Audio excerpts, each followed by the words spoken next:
Ang tanungan with Antay Bobo Man. Oo. Natin kaya paano bilang mga ordinaryong mamamayan, paano ba tayo makakatulong sa ekonomiya natin ngayon? Lalo na ngayon na meron tayong pandemic at madami ang nawalan ng trabaho, marami bumaba eh. Oo. Malaki talaga ibinagsak ng ating ekonomiya. Ang ekonomiya naman, ang pag-andar niyan ay yung exchange of goods and services, no? At of course, ay malaking bagay dyan yung manufacturing, yung production. So, ang dapat na gawin natin ay yung mga factories kailangan na talaga umandar, at yung sa production side naman, it could be agriculture or industrial, suportahan natin yung mga farmers, bilhin natin yung kanilang mga produce, no? At kung hanggat maaari, buy local muna tayo para yung mga manufacturers natin ay mabuhay naman, at para tumuloy-tuloy na yung pag-andar ng kanilang mga factories.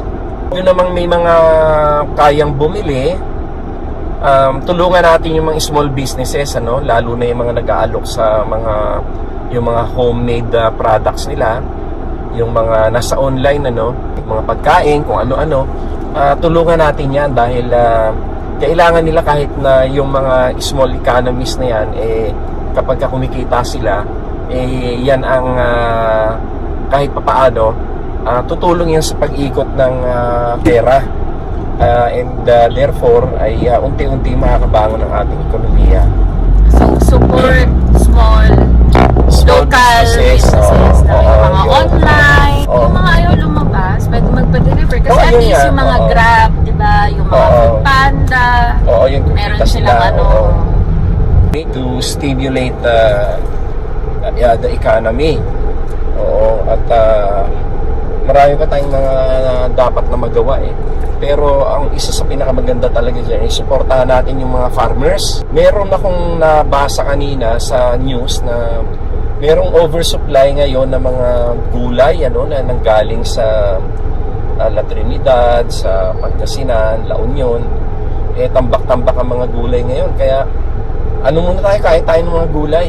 Lalo pa at napaka-importante niyan dahil para malabanan natin ang mga virus at mga sakit, dapat ang number one talaga dyan is dapat malusog ang katawan mo. Dahil unang-una tandaan nyo to hindi ka naman talaga makakaiwas sa mga virus kasi nasa paligid yan Kahit na walang pandemic, talagang meron yan.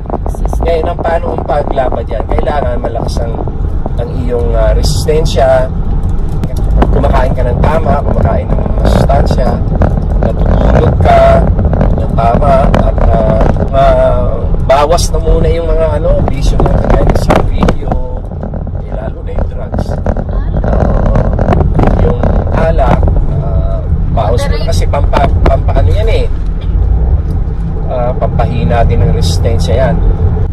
Ngayon, pero nabanggit ko yung itong DOH, naglalabas naman sila ng announcement na yung daw nakakalito daw yung sinasabi ko, no? I'm sure they are referring to me. Sinasabi nila na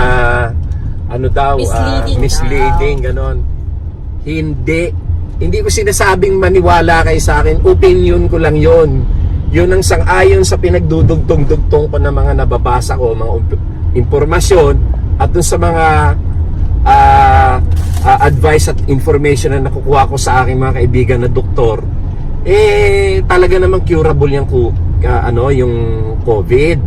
Ngayon, pag hindi mo lang kasi yung ginamot agad, yan ang magiging dahilan kung paano yan lalala, no? Pero kung yan umpisa pa lang, ginamot mo agad, wala sanang problema. Ang problema pang isa, ito naman kasing World Health Organization, sinasabi nila hindi daw dapat gamitin yung hydrochloroquine. It turned out na yun palang nakakatulong. Tapos yung Chinese medicinal yanwa, yun pala Pag nag-uumpisa pa lang yung nararamdaman mong sintomas, uminom ka nun, mawawala in a few days. No, kaya naiwasan sana yung mga namatay kung pinayagan agad yung gamot na hydrochloroquine together with azithromycin. No? In fact, mismong record na ng DOH, makikita nyo, yung maraming gumaling, sa bahay lang nagpagaling. Kasi hindi naman nila pwedeng sabihin na sa hospital lahat nagpunta yan. Alam nyo kung bakit? Limited nga yung, yung bed sa hospital Hindi nga nila tinatanggap pag COVID In fact, yung mga private hospitals nga na kagaya ng mga MVP group, nag-increase lang sila ng 30%. Ginawa nila para lang ma-accommodate yung mga COVID patients. Out of every 10 beds, 3 binibigay nila sa COVID. Ibig sabihin, hindi naman talaga lahat ng naho-hospital, hindi naman talaga COVID. Ang mahirap lang nito kasi, masyado tayong nagpanic. Masyado tayong naging paranoid. Isipin mo, pupunta ka ng hospital, magko-complain ka, Dok, masakit ko itong buhok ko Ganyan. Iti-testing ka kagad ng COVID. Isipin mo yun. Tapos sasabihin mo, masakit ko yung kuko ko Ganyan. O sige, mag-COVID test ka. Lahat naging panic naging paranoia yun ang dahilan. Yes, pero you are not saying that hindi ko ba sinabi na huwag kayong maniwala sa DOH. Ako hindi ako naniniwala. Pero kayo, bahala kayo. Sarili nyong diskarte sarili nyong desisyon kung maniwala kayo sa pinagsasabi nila. Ngayon, kung sinasabi nila na baka maniwala tao sa akin, may problema na nila yun. No? Ibig sabihin, may problema kayo, DOH, kung mas maniwala tao sa akin. Dapat maniwala sa inyo tao, DOH kayo Tsaka hindi mo naman sinasabi na, di ba sabi, COVID is not a joke, ganyan. Hindi mo naman sinasabi na hindi totoo ang COVID. Ang sinasabi ko lang, madali siyang gamutin kung umpisa pa lang. Kung umpisa pa lang, inuman mo na agad nung kami, mga grupo ko, Lianwa ang inaano namin ang ginagamit namin pagka nagkaroon ng konting maramdaman yung mga kaibigan ko. Lianwa. Pagkaroon ng 2-3 araw, wala. Tapos. Tingnan nyo ito yung nangyari doon sa Italy. Sa Italy. Ang correct pronunciation is Italy. Doon sa Italy, Italia. Maraming namatay doon. Kasi nga, hindi nila alam kung paano gamutin. Ngayon, tapos sinasabi pa ng World Health Organization, huwag kayong mag-autopsy.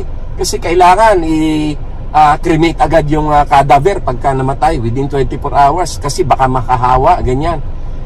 Nagtataka naman yung Italy, no? Kung bakit na ayaw nila autopsy. Nag-autopsy sila. Hindi, doon nila nalaman na ang cause of death pala ng mga nagkaroon ng COVID kasi yung build up ng plema sa dibdib, hindi na sila makahinga. Ang ginagawa kasi nila noon, kinakabit nila sa ventilator. Ventilator nga, patuloy pa rin yung pag-build up ng plema, mabilis ang pag-produce ng plema, so hindi sila makahinga hanggang sa mamatay.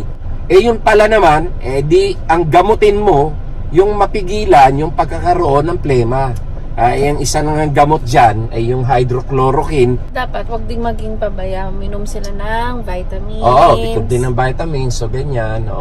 Siguro naman malinaw na mali naman yung intindi ng DOH. Hindi ko mo sinabing huwag kayong magmaskara Ang sinabi ko, nagmamaskara ako bilang pakita na nagsumusunod ako, pero hindi ako naniniwala dyan sa pag-implement nila. Isipin mo, papasok ka ng mall, nakamask ka na, may face shield ka pa, tapos iaano ka pa ng temperature pagpasok mo, tapos pupunta ka sa restaurant, ganun uli, iti-temperature ka na naman. Papasok ka sa supermarket, magpipill up ka pa ng punta ka restaurant, magpipill up ka, may sobrang yung sobrang kaartihan na ng pagiging paranoid natin dahil sa pananakot na yun ng COVID. Okay. Sige, bye-bye. Thank you.